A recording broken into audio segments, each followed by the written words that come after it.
안녕하세요. 비돔서재의 비돔입니다. 오늘 소개해드릴 책은요, 아주 따끈따끈한 신간이에요. 작가님 이름은 이달래 작가님. 이름도 너무 예쁘죠? 달달이라는 닉네임을 쓰고 있어요. 현재 베트남에 머물면서 글을 쓰는 중이라고 하시네요. 그녀의 첫 번째 책, 남편, 우리 퇴사할까? 라는 재밌는 제목을 가지고 있는 책입니다. 작가님은 이 책이 인생의 프롤로그라고 표현을 하셨는데요. 이 책에서 그녀가 말하는 그녀의 삶의 목표, 그리고 삶을 대하는 자세, 그런 것들을 잔잔하고 아기자기하게 글로 나타내었고요. 그녀는 이렇게 표현했네요. 이 책은 내 인생의 프롤로그다. 이 책에는 에필로그가 없다. 단지 프롤로그만 있을 뿐이다. 나는 퇴사 후 새로운 삶을 살고 있다. 더 발전하고 더 성장하길 꿈꾸고 성숙해지기 위해 노력한다. 그러니 이 이야기는 아직 서막에 불과하다라고 이야기하고 있는데요. 매일매일 글을 쓰는 그녀를 살짝 스레드에서 엿보고 있습니다. 앞으로 그녀의 그 다음 책이 또 그 다음 책이 기대되는 작가이기도 하고요. 그럼 저와 함께 이 책을 살짝 들여다볼까요? 어디서든 피어나는 작은 들꽃처럼 길을 걷다 보면 시멘트 바닥에서 자란 새싹들과 담벼락 사이에서 피어난 꽃들을 종종 만난다. 나는 이런 열악한 환경에서도 꽃피운 그 작지만 강한 생명력에 감탄하곤 한다. 강인한 생명력도 생명력이지만 어디서든 꽃피우겠다는 그 의지 또한 경탄스럽다. 그 새싹과 꽃은 아무리 짓밟혀도 강인한 생명력으로 다시 자라나곤 한다. 나는 자연 속에서 인생을 배운다. 우리는 수많은 핑계를 대며 살아간다.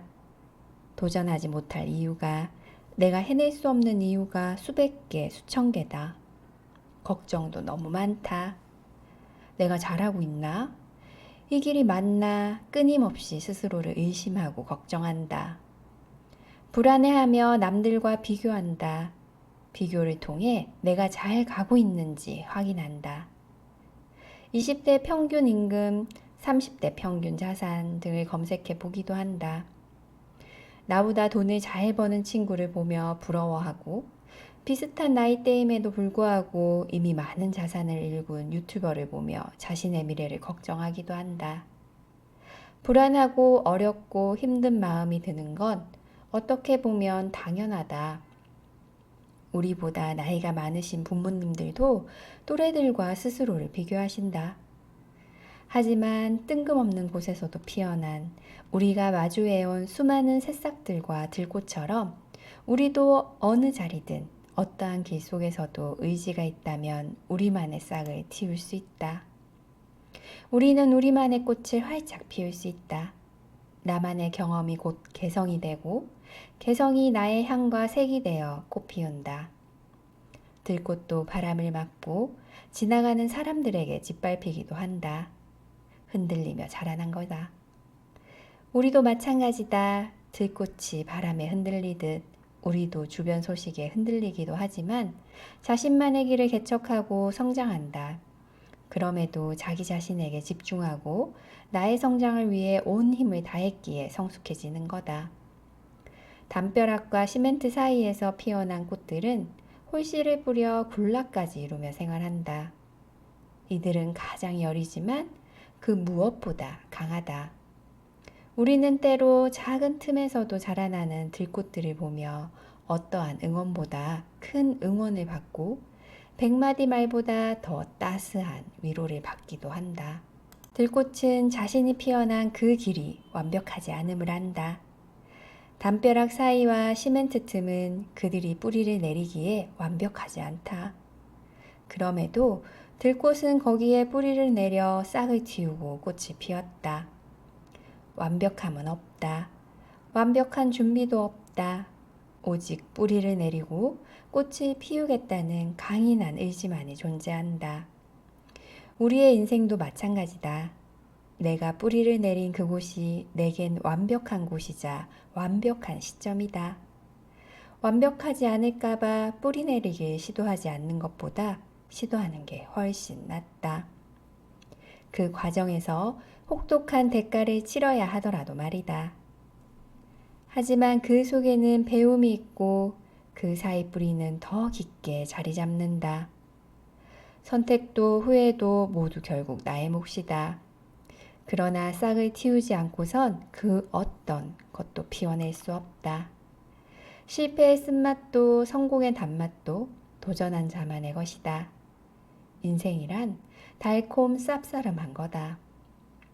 달콤하기만 한 인생이 어디 있겠는가? 쓴맛을 아는 자가 단맛의 참맛 또한 안다. 들꽃을 보라. 그들은 두려움을 모른다. 그들은 시간을 낭비하지도 그들이 가진 영양분을 낭비하지도 않는다.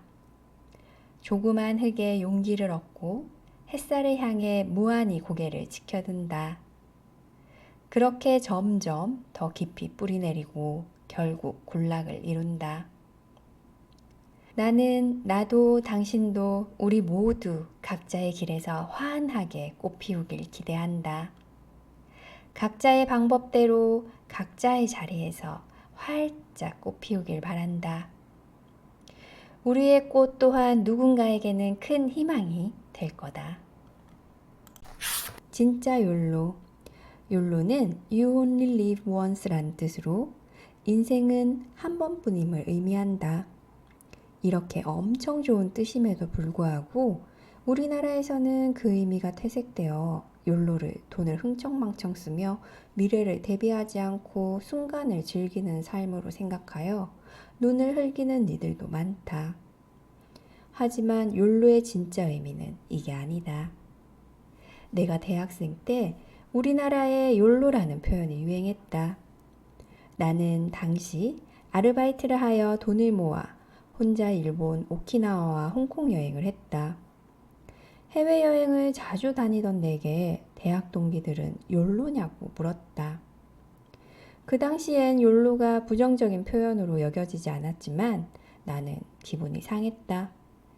나는 내가 가능한 선 안에서 다양한 경험을 할 뿐이지 정말 내 마음껏 자유롭게 살던 건 아니었기 때문이다. 또한 욜로라고 칭하기엔 거리가 먼 여행이었다. 나는 한 번 갈 경비로 2번 여행하기 위해 여행 중 바깥까지 아껴가며 다녔다. 생애 처음으로 일본에 갔으니 초밥을 먹어보고 싶었다. 하지만 자금이 넉넉하지 않아 편의점 초밥을 사 먹으며 여행했다. 숙박비가 비싸기로 유명한 홍콩에 혼자 여행 갔을 땐 저렴한 게스트하우스에서 잤다. 시설이 좋지 않아서 도저히 게스트하우스 내 화장실을 이용할 수 없었던 나는 숙소 근처 쇼핑몰에서 볼일을 봤다. 그래서 나는 대학생 때 나를 욜로라고 주변에서 이야기하는 게 싫었다. 나의 깊은 사정은 모른 채 그저 하는 이야기였다. 하지만 지금은 당당히 욜로라고 말한다. 나는 인생이 단 한 번뿐이기에 내 소망대로 인생을 꾸려나가고 이 시간을 아주 소중히 여기며 산다. You only live once. 한 번 사는 인생. 나는 나대로 살고 싶다. 나는 나만의 방식대로 인생을 즐긴다. 나는 느긋한 템포로 여행을 즐기고 사색을 통해 더 깊이 있는 사람이 되길 기대하며 따뜻한 글을 보며 나도 따뜻한 사람이 되길 다짐한다. 눈부신 햇살을 누리고 그늘의 서늘함을 사랑하고 바람의 시원함에 내 머리칼을 날리며 인생을 즐긴다. 이게 내가 나의 삶을 즐기는 방식이다. 이렇게 에세이를 통해 나의 삶과 생각을 공유하는 것, 또 새로운 글감을 찾아 나의 내면을 들여다보는 것, 이 모든 게 욜로로 살아가는 나의 모습이다. 나는 한 번뿐인 내 인생을 내가 사랑하는 것들로 채우며 살고 싶다. 그래서 나는 욜로로 산다. 나는 요노하며 욜로의 삶을 산다. 사람은 입체적이다. 나는 소비할 땐 요노로, 인생을 대할 땐 욜로가 된다. 사람들은 요노와 욜로는 반대되는 삶이라 여기지만 나의 생각은 다르다. 검약한 생활 방식인 요노는 욜로 할 수 있도록 돕는다. 요노와 욜로는 삶에서 동행한다. 나는 이렇게 말한다. 요노에서 욜로 하자. 자신의 인생을 뜻대로 설계할 수 있다면 충분히 요노에 도전해 볼 만하지 않은가?